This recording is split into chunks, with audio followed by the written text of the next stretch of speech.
Am I the a-hole for telling the person I'm dating I don't have kids? Plus update. Original post. I, 28 male, recently got into a car accident. I'm fine. I wasn't at fault, but my car was a total loss. I'm happy about it though. Normally, I get a new car every year or so, but because of the loan I had to take on this one, I kept it for longer and was genuinely bored of it. My insurance paid me out for the wreck, and with savings and the insurance money, I dropped cash on a used Ascion FRS. For those unaware, it's a little two-door stick-shift sports car. The problem starts with the girl I'm seeing, Jen, 24 female, and her son Zeke, 3. I was showing Jen the car, how much I liked it, and that it was a goal for a long time to buy a car of this caliber in cash. She got in, saw the back seats, and said, "Wow, you really can't fit anyone back there, even a kid." I said, "Yeah, but it's really just me driving it, so I don't need a big car. And I don't have kids, so I really didn't need to be sensible." She immediately got out of the car and asked if Zeke meant anything to me. I said Zeke was awesome. He's a great kid, but he's not mine. She asked if I was even ready for the responsibility of a kid, and I said Zeke is the only one I've spent this much time with, but I've only been dating her 4 months and have known him for 2, so I really hadn't thought of him as more than her kid. She said I was seriously immature and acting like a teenager with my stupid car and grow up. I haven't talked to her at all since that conversation, which was yesterday, but she's texted me a few times letting me know how she feels. Her brother also let me know I needed to man up and start taking things seriously. The most confusing part is she drives a Honda Pilot, a whole SUV. So if I need to shuttle Zeke around, I can use her car, and I'm never alone with him anyway. Now for the top comments before reading the update. Not the a-hole. Honestly, for a short time you all have been dating, you shouldn't have even met this kid yet, let alone be making long-term financial decisions with him in mind. I really didn't want to. I've been child-free by choice, but I really liked her, so I decided to give it a chance. She called me one night to change a tire. I showed up and a 3-year-old was staring at me. We clicked, as I have 43 cousins and a lot have kids, but it's just because he's a kid, and I would be a massive prick to be like, "Get the heck away, you little turd." You are child-free? Dude, run. I don't date parents anymore. This one wants a father for a kid. I have no problem with kids or even being a stepdad if that ever came around. I'm just not actively trying to have kids of my own. I say child-free because it's easier than explaining I've been surrounded by babies and young kids my entire life, and I'm perfectly fulfilled not having my own. But if a future paper has them/wants them, I have no issue fathering or caring for a child. No need to explain your reasons. This Looney Tune called you awful names to lecture you about adult choices. Laughable. Also, her brother can tell that baby daddy to man up, not a young kid she's known for 4 months. Bullet dodged, son. Not the a-hole. Not the a-hole. Good choice in cars. Might not be the best choice in girlfriends. Now for the update.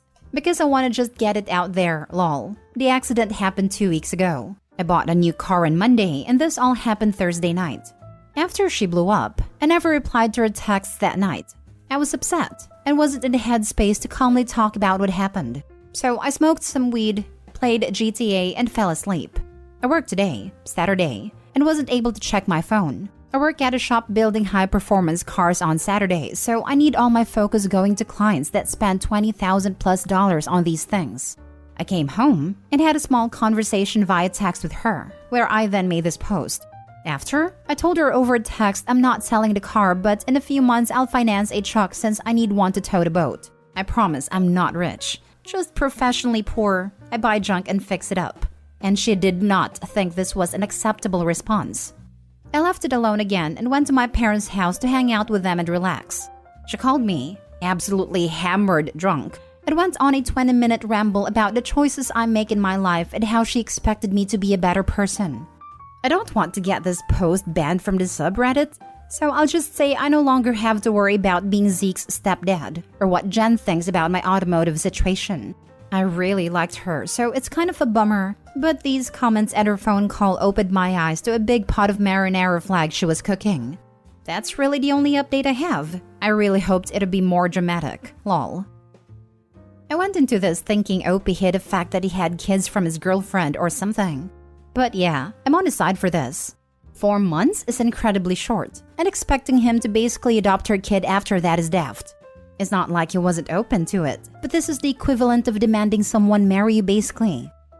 Meeting Zeke within the first 2 months of dating says a lot. Opie wants a relationship, Mom wants a family. She's already judging his actions through a "why aren't you thinking about our kid" lens. And even had her brother call him to man up. For Pete's sake, it isn't even his kid. That call should have been to the baby daddy. 4 months, and she wants him to be the daddy already? That's dodgy as hell. Glad he got out of there. I find it strange that he even met the kid after only 2 months.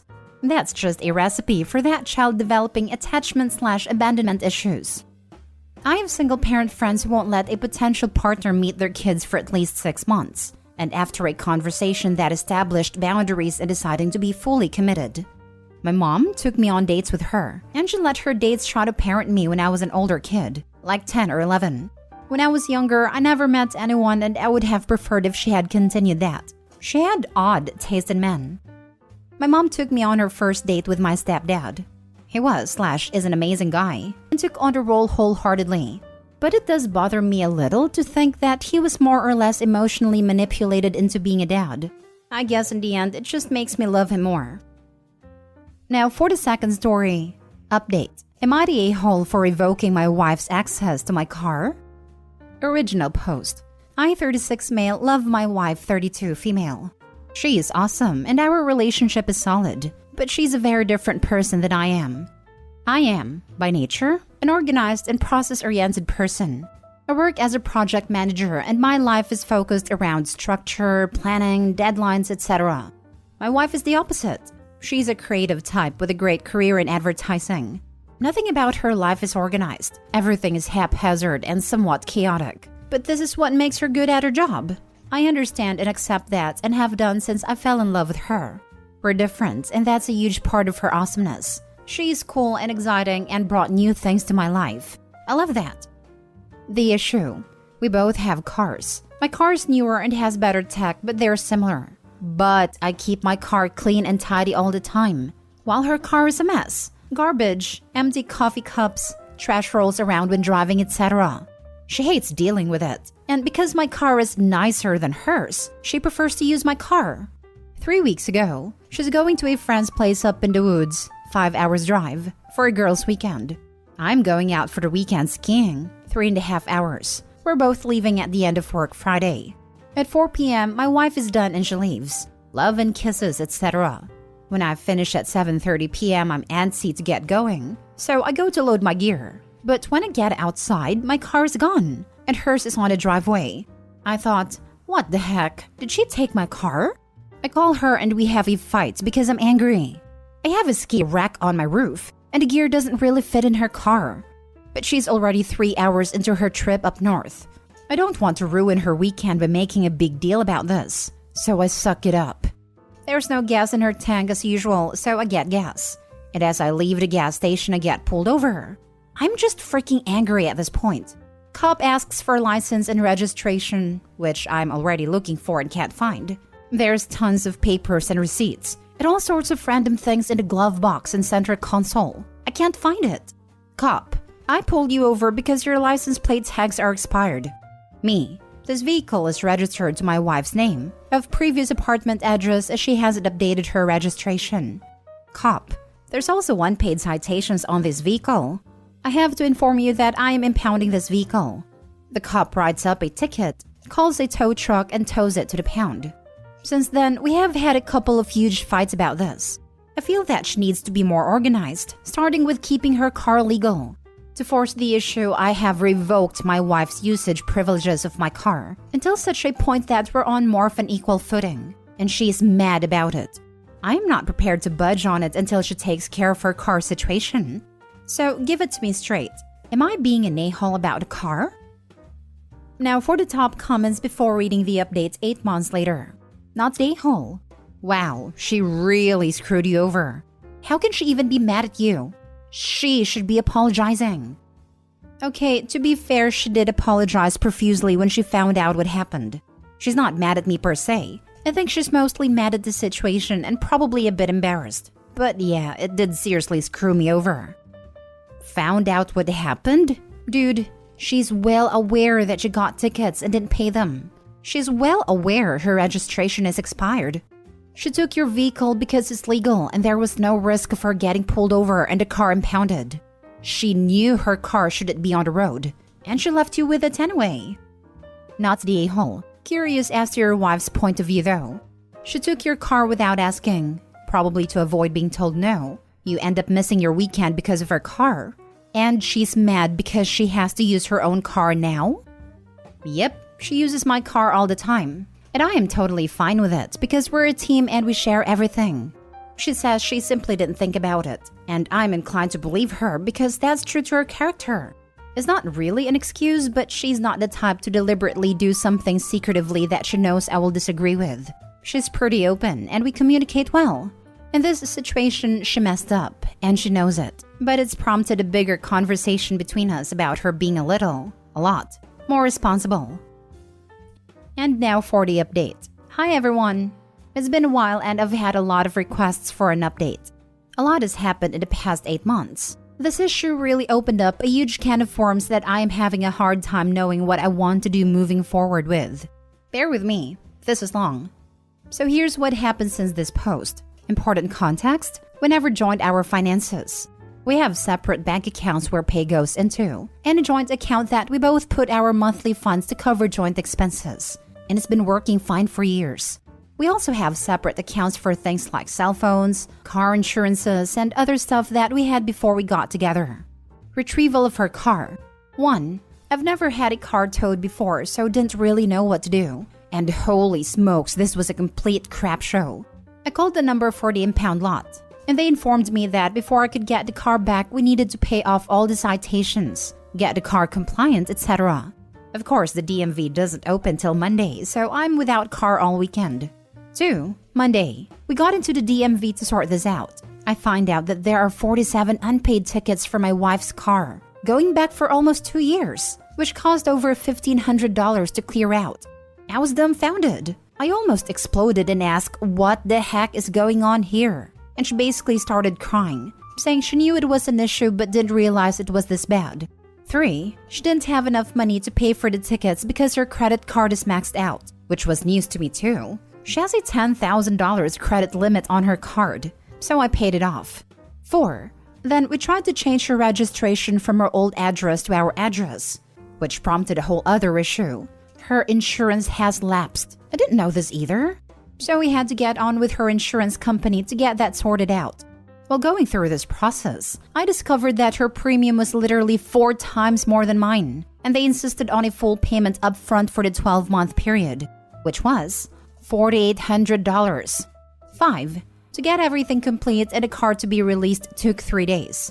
Then we went to the pound to get a car. $375 towing fee, plus a $90 per day storage fee, so $825 needing payment. Again, I had to pay because she couldn't afford it. We get home and I'm just fuming. This just cost me about $7,000 in a few days.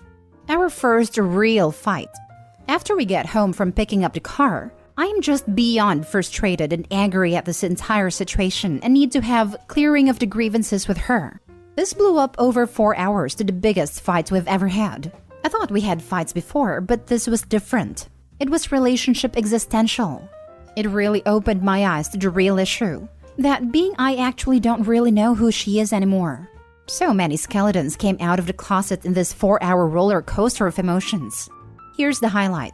Her money situation. 1. I was surprised that her credit card was maxed out its $10,000 limit. She makes great money, about $25,000 more annually than I do. So her lack of money was unexpected. Then I asked her how much debt does she have in total. At this point, I only know of the $10,000 credit card debt I learned about a few days beforehand. 2. I learned that she had 6 credit cards. All of them are basically maxed out. Total credit card debt is $24,000, all with high interest. 3. She also had 3 store cards all maxed out. Total scorecard debt is $2,500. 4. I also learned she had a line of credit for $18,000, also maxed out. 5. She also owes to various friend and family members about $8,000. 6. Her total debt is $52,000. 7. She makes the monthly minimum payments only on everything. At this point, I am shocked and reeling. I can't believe it. I feel physically sick. I didn't know about any of this, and I'm at a loss as to why I don't know. I don't even know who she is anymore. We've been married 2 years, together for 5.5 years.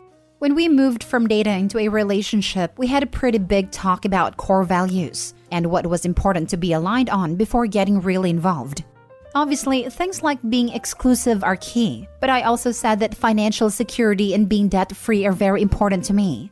I made some stupid decisions in my early 20s that hurt me financially, and I had to work hard to get out from under that. I said I have 3 pillars that I wanted to build a future with her on. These were deal breakers. If she's not 100% on board, then we shouldn't continue dating because I was falling in love and I didn't want to go further unless there was a future. 1. Cheating in any form is a deal breaker. 2. Financial irresponsibility is a deal breaker. 3. Family. I want to have kids. I reminded her of this in the fight, and she said that I had come on too strong at that point about financial irresponsibility. She already had most of the debts at that point and decided to not say anything at that moment, which she acknowledged was a mistake because she thought I would have broken up with her there and then. Then she kept hiding it because she wanted to try and rectify it before I found out, but she couldn't.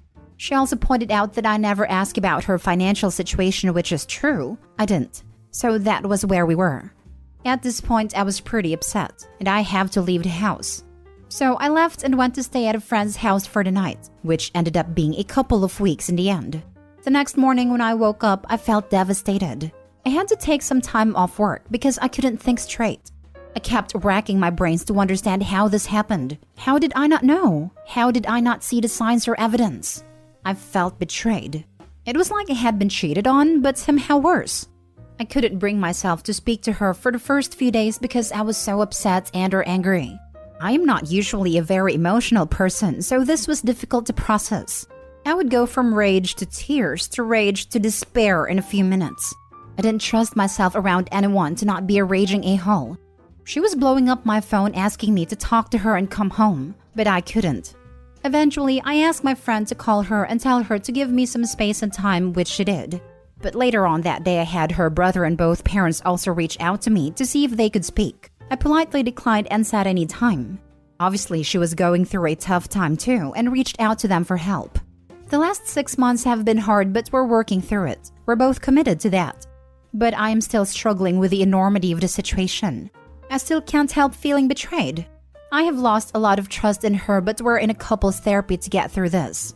She's trying really hard to make it work, correct her mistakes, and work on being a more organized and reliable person. I see that.